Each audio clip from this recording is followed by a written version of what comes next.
Post-game here at the WEC as NJIT loses to Kennesaw State by a score of 61-58. NJIT as they drop to 1-8 in conference play. For Kennesaw State, they improve to 3-6. Mike Ventola with head coach Steve Lanpher. And coach, the first half, obviously things going your way, and even deep into the second half, holding a lead late, but Kamaya Street getting that last shot and then getting a chance with the free throw to seal the deal for Kennesaw State. What went down there in that final moment? Yeah, we went back. We started in man and dropped to a zone. And, she just made a great play. She's an aggressive player, plays with a lot of confidence. And, we had a defensive breakdown. But, hats off to her. She's a extremely good player that can drive to the hole, and she did what she does. And, defensively, we just didn't rotate enough to get that last stop.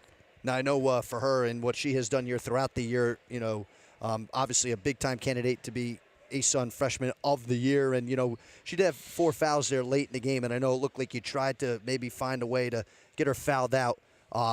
Was there something there for her, do you think, or was it just a credit to her for even her just having the 4 fouls, that she just did what she could to stay in and not get that 5th foul? Yeah, I think she made adjustments. She stopped reaching and being quite aggressive. We were trying to have, Amber, our point guard, be a little bit more aggressive and try to create advantages because she wasn't going to be as aggressive. But hats off to her. She made enough plays at the end. I love our I thought it was a valiant effort. Unfortunately, when you're not winning games and not winning close games, you tend to freeze up a little bit, and we've got to learn how to win. And when we're a young team that hasn't quite learned how to win. And I thought the difference in that second half was, offensive rebounds, and they were able to get the ball inside and attack us. And we did a great job in the first half keeping them off the glass. Didn't do such a great job. And then, we got to be able to step up and make free throws. I thought from the charity stripe, we missed, we're 50%. We make 7 out of 10 of those, and then we got a 6-point lead going into the, that last minute or so. But things didn't go our way. I loved our effort. We continue to fight and claw and play hard.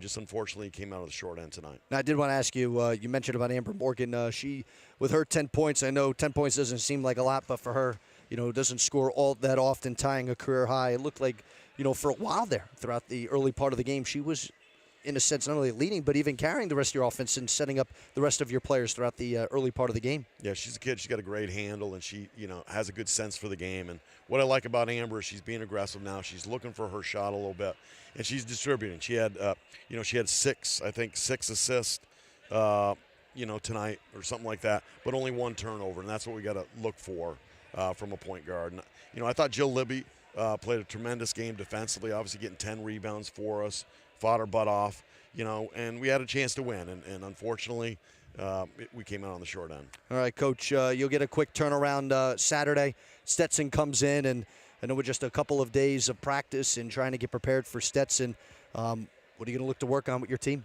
Well, we just got to be able to handle defensive pressure and create shots for shooters in their good spots. And I thought sometimes we settle a little bit with some long twos, so we got to make sure we get shots where we want them on the floor on Saturday. All right, Coach. Well, as always, appreciate you stopping by, and hopefully, of course, you guys get a chance to turn it around on Saturday, and when Stetson coming into town. Thanks for stopping by. Thanks, Mike. All right, that's head coach Steve Lanpher.